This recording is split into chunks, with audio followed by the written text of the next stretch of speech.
அஸ்ஸலாமு அலைக்கும். Hi friends, இன்றைக்கி நம்ம பார்க்க போகிற ரெசிபி மட்டன் வெள்ளை குழம்பு. அதுக்கு ஒரு குக்கரில் பெரிய டீஸ்பூனாக ஒரு ஸ்பூன் கீ ஆட் பண்ணிக்கோங்க. இதுக்கு மஸ்ட்டு கீ தான் ஆட் பண்ணணும். கீ காஞ்சதுக்கப்புறம் நம்மளோட ஹோல் கிராம் ஸ்பைசஸ் எல்லாத்தையும் ஆட் பண்ணிக்கோங்க. 3 பெரிய வெங்காயமும் கொஞ்சம் கருவேப்பிலையும் சேர்த்து நல்லா வதக்கிக்கோங்க.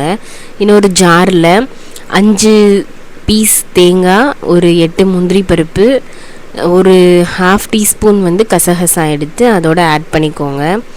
ஆட் பண்ணி நல்லா பேஸ்ட் மாதிரி ஃபைன் பேஸ்ட்டாக நல்லா அரைச்சிக்கோங்க. இந்த குழம்புக்கு நம்ம சில்லி பவுடரே ஆட் பண்ண போகிறதில்ல. அதனால் ஒரு 7லேருந்து 8 பச்சை மிளகாவை லைட்டாக கீறி ஆட் பண்ணிக்கோங்க. ஒரு பெரிய தக்காளி ஆட் பண்ணிக்கோங்க.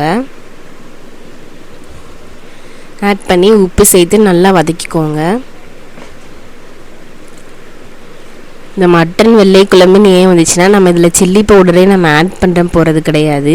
இந்த பச்சை மிளகாயோட காரம் மட்டும்தான் இந்த குழம்புக்கு தேவைப்படும். இது கூடவே நான் ஒரு 1½ spoon ginger garlic paste add பண்ணியிருக்கேன். 1/2 கிலோ மட்டன் முள்ளோட எலும்போடு ஆட் பண்ணிக்கோங்க. அப்போ தான் நல்லா டேஸ்ட்டாக இருக்கும். இது கூடயே மல்லி 4 டேபிள் ஸ்பூன், ஜீரகத்தூள் 1 டேபிள் ஸ்பூன், சோம்பு ½ teaspoon, garam masala 1 table spoon add பண்ணிக்கிறேன். 150 கிராம் தயிர், நல்லா புளிச்ச தயிராக ஆட் பண்ணிக்கோங்க. இதுக்கு புளிப்பு தயிர் மட்டும்தான், தக்காளி ஏன்னா பெரிய சைஸில் நம்ம 1 தான் ஆட் பண்ணியிருக்கோம்.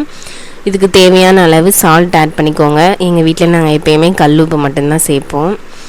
நம்ம அரைச்சி வச்சுருக்கிற தேங்காய், முந்திரி, கசகசா பேஸ்ட்டை நல்லா இந்த மாதிரி ஃபைனாக அரைச்சி தண்ணி கலந்து நம்ம தேவையான அளவு தண்ணி ஊற்றி ரெடி பண்ணி வச்சுக்கோங்க. எனக்கு உப்பு கொஞ்சம் கம்மியாக இருந்துச்சு, அதனால் நான் எக்ஸ்ட்ரா ஆட் பண்ணியிருக்கேன்.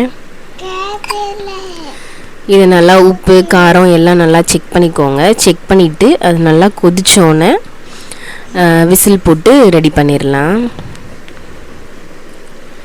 இது நமக்கு இட்லி, தோசை, இடியாப்பம் இதோட சேர்த்து சாப்பிட்றதுக்கெலாம் ரொம்பவே டேஸ்ட்டாக இருக்கும். கண்டிப்பாக ட்ரை பண்ணி பாருங்கள்.